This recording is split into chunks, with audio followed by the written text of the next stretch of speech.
Moodbidri station ಅಲ್ಲಿ ಎಷ್ಟು case ಬರುತ್ತೆ?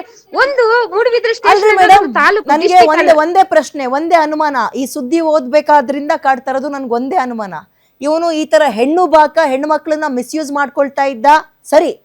ಆದ್ರೆ ಇದು ಮನೆ ಗಂಡು ಮಕ್ಳಿಗೆ ಗೊತ್ತಾಗ್ತಾ ಇರ್ಲಿಲ್ವಾ? ಯಾರೋ ಅವನನ್ನ ಹಿಡ್ಕೊಂಡು ಹೊಡಿಯೋ ಕೆಲಸ ಮಾಡಿಲ್ವಾ ಇಲ್ಲಿ ತನಕ? ಕೊರಳ್ಪಟ್ಟಿ ಇಟ್ಕೊಂಡು ಯೂನಿಫಾರ್ಮ್ ಯಾರ ಮನೆಯವರು ಅವರು ಮಾಡಿಲ್ವಾ? ಕರ್ತವ್ಯ ಮ್ಯಾಮ್, ಅವರು ಕರ್ತವ್ಯ ದುರುಪಯೋಗ ಮಾಡ್ತಿದ್ದಾರೆ. ಯಾರಾದ್ರೂ ಅವ್ರಿಗೆ ಏನಂತ ಕೇಳಿದ್ರೆ ಅವ್ರ ಮೇಲೆ ಹಗೆ ಸಾಧಿಸ್ಕೊಂಡು 1-2 ಕೇಸ್ ಹಾಕ್ತಾರೆ.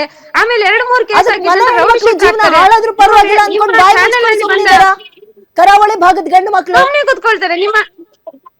ನಿಮ್ಮ ಚಾನೆಲ್ಗೆ ಬಂದ ಲೇಡಿ ಅವರ ಗಂಡ ಹೆಣ್ಣು ಮಕ್ಕಳಿಗೆ ದನಿ ಎತ್ತಿದ್ದಾರೆ. ಯಾಕಂದ್ರೆ ಒಂದು ಲೇಡಿ 20 ಲಕ್ಷ ಅವನಿಗೆ ದುಡ್ಡು ಕೊಟ್ಟಿದ್ದಾರೆ. ಅವರನ್ನು ಬೆಡ್ರೂಮ್ ಕರೆದು ಮಲಗಿಸಿ ಊಟ ತಿಂಡಿ ಕೊಟ್ಟು ಅವರಿಂದ ಹಣ ಇಸ್ಕೊಂಡು ಕಡೆಗೆ ಆ ಹೆಣ್ಣು ಮಕ್ಕಳಿಗೆ 3 ಗಂಟೆ ರಾತ್ರಿ ಅವ್ರ ಮನೆಗೆ ಹೋಗಿ ನುಗ್ಗಿದ್ದಾರೆ ಹೊಡಿಲಿಕ್ಕೆ. ಮೂಲತಃ ಇನ್ಸ್ಪೆಕ್ಟರ್ ಸಂದೇಶು ಕರಾವಳಿ ಭಾಗದವರೇನಾ ಅಥವಾ ಬೇರೆ ಕಡೆಯವರಾ? ಈ ಇನ್ಸ್ಪೆಕ್ಟರ್ ಸಂದೇಶರು ಮೂಲತಃ ಅವರು ಕೇರಳದವರು, ಶೃಂಗೇರಿಗೆ ಹೋಗಿ ವರ್ಗ ಆಗಿದವರು. ಬಟ್ ಅವ್ರು ಮೂಡುಬಿದ್ರೆಯಲ್ಲಿ ಸೆಟ್ಲ್ ಆಗಿ ಮೂಡುಬಿದ್ರೆ ಜನರನ್ನು ತಿಂತಿದ್ದಾರೆ. ಅವರನ್ನು ಇಮಿಡಿಯೇಟ್ಲಿ ಅವರ ಮೊಬೈಲ್ ಅನ್ನು ಚೆಕ್ ಮಾಡ್ಬೇಕು. ಇನ್ನೊಂದು ಏನಂದ್ರೆ 1 ವರ್ಷದಿಂದ Moodbidri police station CC camera check ಮಾಡ್ಬೇಕು. ಇದ್ದು ಮ್ಯೂಟ್ ಇದ್ದು ಆಡಿಯೋ ವಿಡಿಯೋ ಎಲ್ಲ ಚೆಕ್ ಮಾಡ್ಬೇಕು ಮೂಡುಬಿದ್ರೆ ಸ್ಟೇಷನ್. ಇದು ಅವಾಗ ಗೊತ್ತಾಗುತ್ತೆ. ಯಾಕೆ ಸರ್ ನಮ್ಗೆ ಯಾವ್ದು ಹೇಳ್ತಾರೆ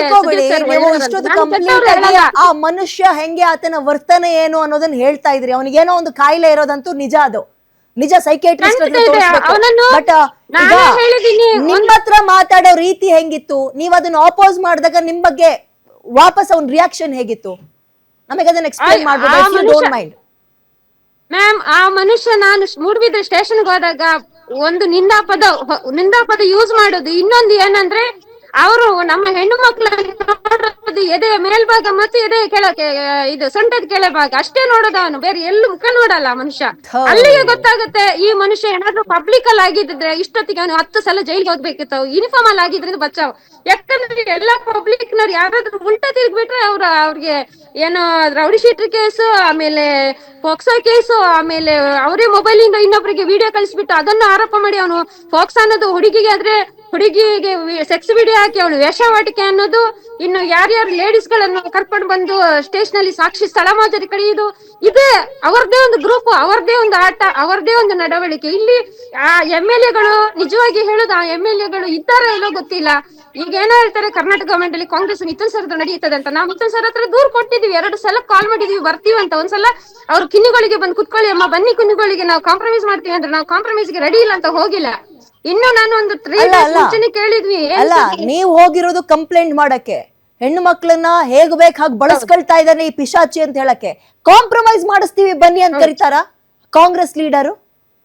ಕಾಂಪ್ರಮೈಸ್ ಹೇಳ್ತಾರೆ ಅವರು ಕಾಂಪ್ರಮೈಸ್ ಮಾಡಿಸ್ತಾರಂತೆ. ಆದಾಗ ಏನಂತ ಅನುಮಾನ ಬರುತ್ತೆ ಗೊತ್ತಾ? ಕೇಳಿಸ್ಕೊಳ್ಳಿ ಮೇಡಮ್, ಈ ತರದ ಇನ್ಸಿಡೆಂಟ್ ಗಳಾದಾಗ ಬಹುಶಃ ಇವನ್ ಮಾತ್ರ ಹಂಗಲ್ಲ, ಇವನ್ ಜೊತೆಗೆ ಸಪೋರ್ಟಿಗೆ ಇರೋರು ಎಲ್ರು ಕೂಡ ಹಿಂಗ ಈತ ಏನಾದ್ರು ಹೆಣ್ಮಕ್ಳಿಗೆ ಸಪ್ಲೈ ಮಾಡ್ತಾ ಇದ್ದಾನ ಯಾರಿಗಾದ್ರೂ ಅನುಮಾನ ಬರುತ್ತೆ. ಖಂಡಿತ ಮ್ಯಾಮ್, ಅವ್ನು ಎಲ್ಲರಿಗೂ ಅದೇ ತರ ಮಾಡುದು. ಏನಂದ್ರೆ ಅವರೊಂದು ದೊಡ್ಡ ಕಲಾಕಾರ.